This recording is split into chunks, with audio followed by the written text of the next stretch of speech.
Tenth class अभी तक हमने किया था पिछली वीडियोस के अंदर डिस्टेंस फार्मूला, सेक्शन फार्मूला, और अभी हमें स्लोप के बारे में थोड़ी सी बात करनी है। 4 टॉपिक है इस चैप्टर में जैसा हमारी बात हो रही थी।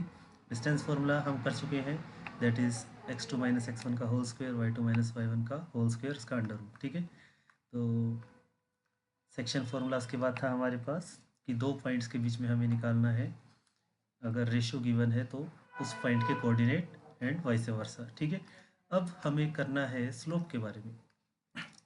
तो आज का जो हमारा टॉपिक है वो है स्लोप। तो उसके बारे में थोड़ी सी बात करते हैं। स्लोप, ठीक है, स्लोप के बारे में आपने 9th क्लास में पढ़ा था। ये ग्राफ के अंदर काफ़ी यूज़ होता है। स्लोप को हम रिप्रेजेंट करते हैं एम से। स्लोप के लिए सिंबल है एम और इसका फॉर्मूला है टेन थीटा। ठीक है, स्लोप का फॉर्मूला टेंजेंट थीटा, बस इतना ही है और ज़्यादा इसमें कुछ मुश्किल नहीं है। फॉर एग्जांपल मैं कहता हूँ कि एक लाइन है हमारे पास, वो जो है एक्स एक्सिस के साथ 30 डिग्री का एंगल बना रही है, तो उसका स्लोप बताइए। तो स्लोप का फॉर्मूला टेन थीटा, तो थीटा कितना 30 डिग्री, तो टेंजेंट 30, टेन 30 की वैल्यू क्या होती है 1/√3। ये आपका आंसर है। ठीक है, अब हमें हमेशा ध्यान क्या रखना है कि जो वैल्यू है वो हमें हमेशा लेनी है एक्स एक्सिस के साथ। जो एंगल है वो एक्स एक्सिस के साथ आएगा, वाई एक्सिस के साथ नहीं होगा।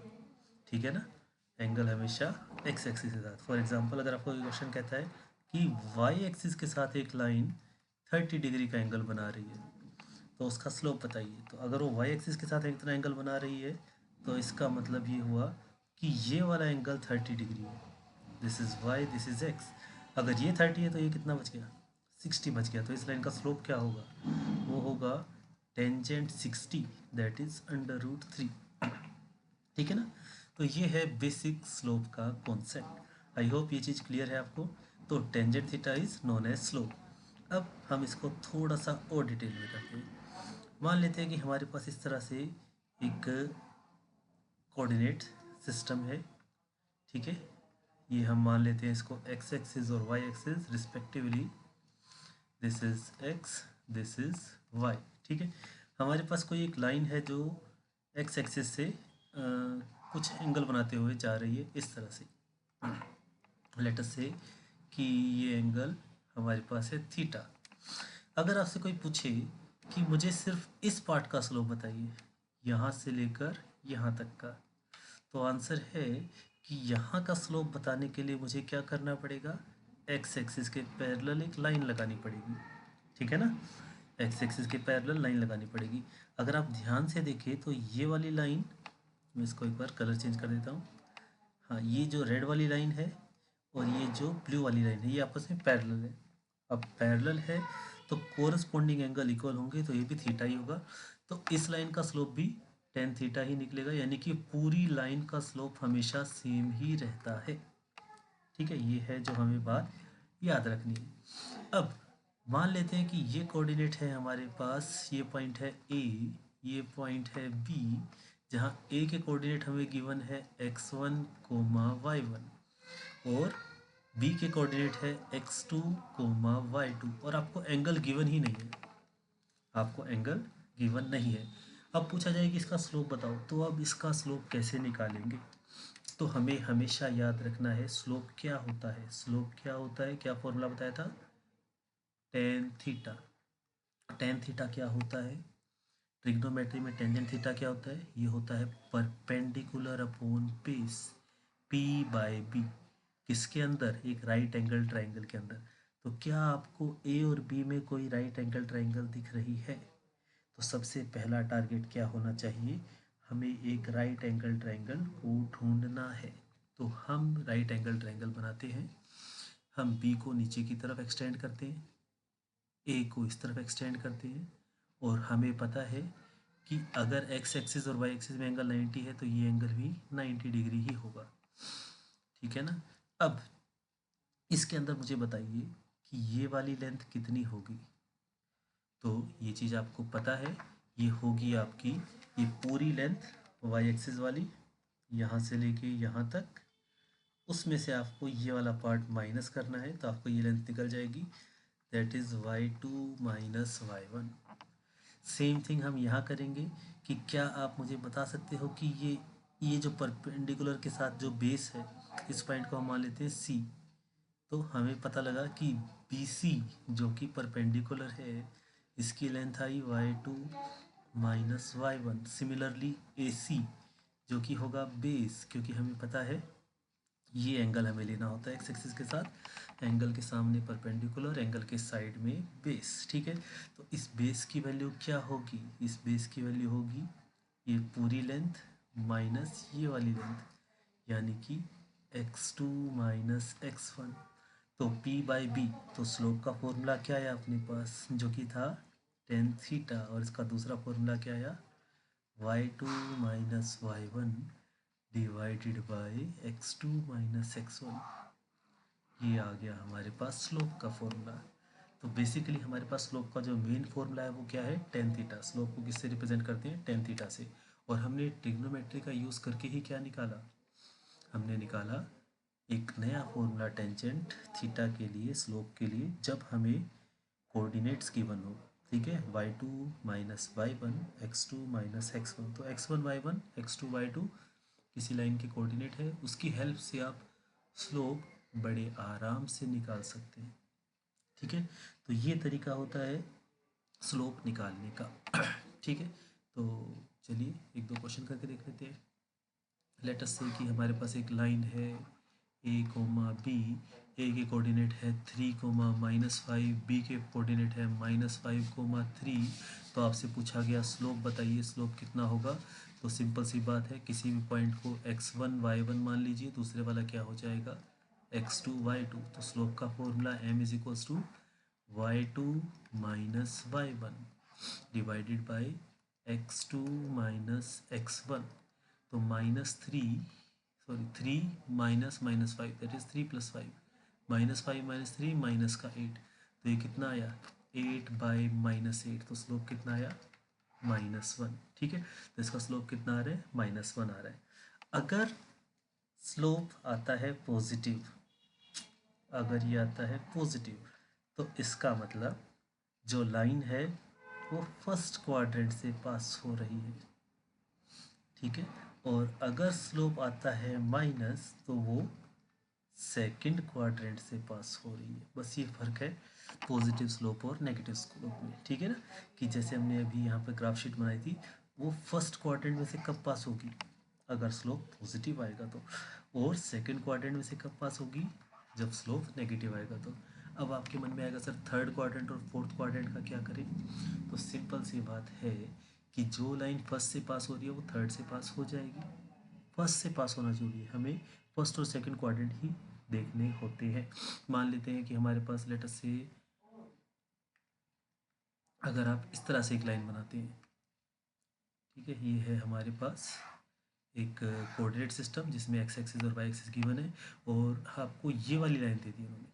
ठीक है, अब इस लाइन को देखकर आप बताओ कि कौन सी क्वाड्रेंट से पास हो रही है, फर्स्ट सेकंड थर्ड या फोर्थ, फर्स्ट से या सेकंड से या थर्ड से या फोर्थ से। तो फाइनल रिजल्ट हमें हमेशा फोकस करना होगा कि क्या रहेगा। ठीक है, अब अगर मैं इस लाइन को एक्सटेंड करता हूँ, तो ये सेकंड क्वाड्रेंट से होते होते फर्स्ट में आ गई, फर्स्ट क्वाड्रेंट में लाइन आ गई, इसका मतलब इसका स्लोप पॉजिटिव आएगा। चाहे वो फर्स्ट आने से पहले, फर्स्ट क्वाड्रेंट में आने से पहले सेकंड में से पास हो, थर्ड से पास हो, फोर्थ से पास हो, कोई फर्क नहीं पड़ता। ठीक है, या फिर इसका दूसरा तरीका क्या है इसको याद रखने का, दूसरा तरीका ये है कि अगर एंगल जो टेंडेन थीटा में थीटा था, अगर वो थीटा 90 या 90 से कम है तो फर्स्ट क्वाड्रेंट आएगा, और अगर थीटा 90 से लेकर 180 के बीच में है तो सेकंड क्वाड्रेंट आएगा। ठीक है ना, तो लाइन के लिए हम हमेशा इन दो एंगल्स का यूज़ करते हैं, 0 से लेकर 180 तक की रेंज में ही हमें एंगल निकालना होता है दो लाइंस के बीच में। ठीक है, अगर आपका एंगल 180 से बड़ा आ रहा है तो हम हमेशा उसके रिफ्लेक्स की वैल्यू लेते हैं। तो these are some basic rules you must know about slope. ठीक है, तो हो सकता है कि क्वेश्चन इस तरह से आ जाए कि हमारे पास एक लाइन है let us say this is the line where the coordinates are -3, -5 and 7, -2। तो बताओ ये लाइन कौन से क्वाड्रेंट से पास करेगी।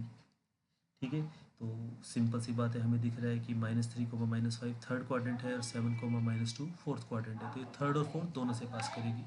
ठीक है, ये चीज़ तो हमें पता है, लेकिन अगर पूछे कि इसका एंगल, जो लाइन है उसका एंगल क्या होगा, क्या ये एंगल 0 से 90 के बीच में होगा या 90 से 180 के बीच में होगा, तो हमें कैसे पता लगेगा। स्लोप अगर पॉजिटिव है तो 0 से 90 के बीच में होगा, और अगर स्लोप नेगेटिव है तो 90 से 180 के बीच में होगा। तो चलिए स्लोप निकालते हैं फटाफट से। इसका स्लोप क्या आएगा, y2 minus y1 divided by x2 minus x1, तो ये आएगा -2 + 5 अपॉन में 7 + 3 = 3/10। तो ये आंसर आ रहा है आपका पॉजिटिव। पॉजिटिव आंसर आ रहा है, इसका मतलब क्या होगा, पॉजिटिव स्लोप होगा, यानी कि 90 डिग्री से एंगल कम आएगा। ठीक है ना। एग्जैक्ट 90 कब आता है, तो आपको पता है कि टेंजेंट 90 की वैल्यू क्या होती है, नॉट डिफाइंड या फिर इन्फिनिटी। अगर डिवाइड में 0 आ जाए डिनोमिनेटर में, तो आंसर क्या आ जाएगा, ठीक है, 90 डिग्री आ जाएगा। तो ये है कुछ स्लोप के क्वेश्चंस। अब हम बढ़ते हैं अगले कॉन्सेप्ट पर। जो स्लोप का नेक्स्ट कॉन्सेप्ट है वो क्या कहता है, हमारे पास दो लाइन्स है। ठीक है, लेट अस से this is line 1, this is line 2। ठीक है, this is line 1, this is line 2। अगर हमारे पास दो लाइन्स हैं तो या तो ये दोनों लाइन आपस में पैरेलल होंगी या फिर ये लाइन्स आपस में इंटरसेक्ट करेंगी। ठीक है, इनके अलावा कोई तीसरा ऑप्शन हमारे पास नहीं होता। ठीक है, कि हमारे पास क्या है, या तो लाइन आपस में पैरेलल होंगी या फिर इंटरसेक्ट करेंगी।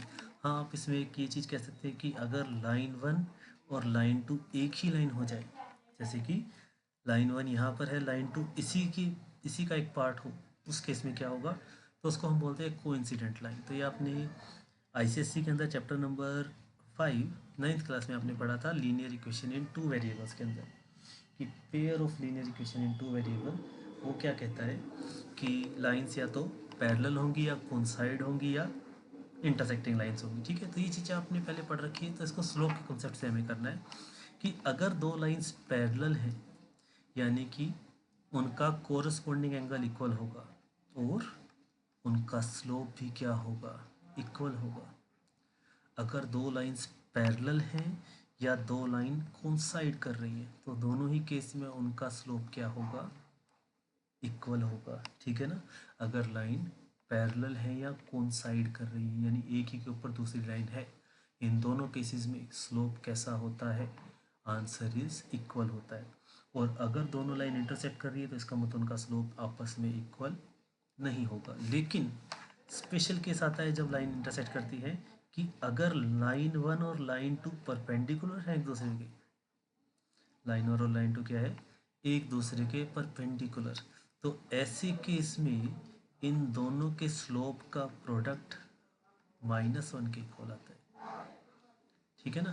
तो ये है इसका कॉन्सेप्ट स्लोप का, कि लाइन अगर पैरेलल है तो दोनों का स्लोप इक्वल होगा, लाइन कोइंसाइड कर रही है तो भी इक्वल होगा। लेकिन अगर दोनों लाइन एक दूसरे के परपेंडिकुलर है, तो उन दोनों के स्लोप का प्रोडक्ट क्या आएगा, -1 आएगा।